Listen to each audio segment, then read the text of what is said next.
10 helicopters are on standby at Naval Station Norfolk. They're ready if called on to help with recovery efforts in Florida.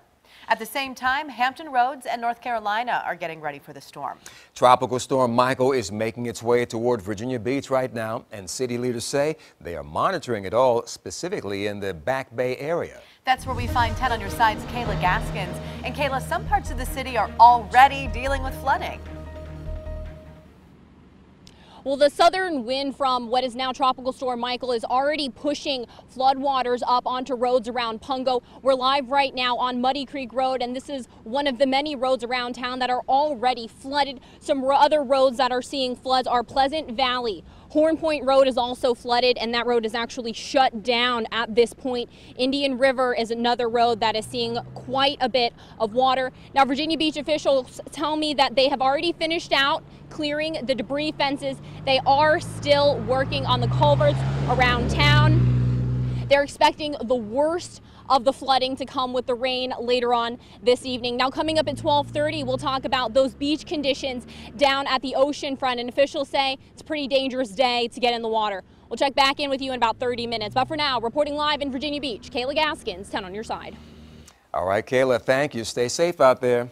Now, over on the peninsula, crews have been preparing for the potential for heavy rain and flooding.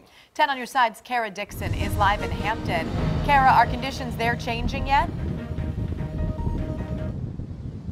Yeah, Katie, Don, now things are looking pretty decent out here right now. Now we are at Buckrow Beach. The shine has been, popping in and out of the clouds, but I want to get out of the way so you guys can take a look at the waters behind me. Now we have a few people that are just walking around, just taking in this area before the storm does hit. The wind has definitely picked up since we've been here over the past hour, but I spoke with city officials. They say they're doing everything they usually do before a storm hits. They check ditches and drains for blockages, but because they did this right before Florence just a couple of weeks ago, they didn't find anything, and they say their biggest concern is tidal flooding. Now, Newport News is also doing the same thing. They're checking those drains, especially in those areas that flood. They're also checking generators at pump stations, traffic signals, and water treatment facilities, and they do have their city crews on standby. So right now, it is just a waiting game for them to see what Michael does bring to this area. Now, we'll continue to be out here, and we'll stay out here to 12:30 to make sure these conditions do not change right now.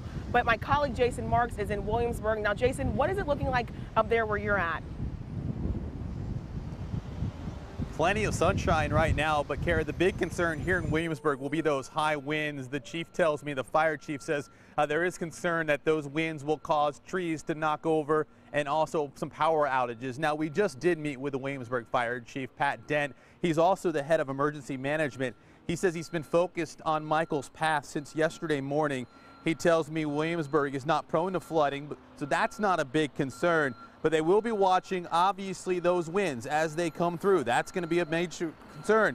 The chief says he believes the worst winds will be somewhere in the range of midnight to 3 a.m. He says preparations for Michael have been much different than the preparations they had for Florence. Much more detailed preparation for Florence. Again, we're still concerned about the impacts from this storm, but not as severe.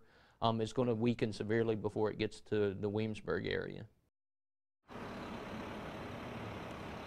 So Williamsburg sits higher than the surrounding area, so that's good news. So that's why flooding is not an issue here, but not this case in James City County, which is the surrounding area, much lower, so flooding could be an issue. Obviously, officials there will be watching those water levels very, very closely.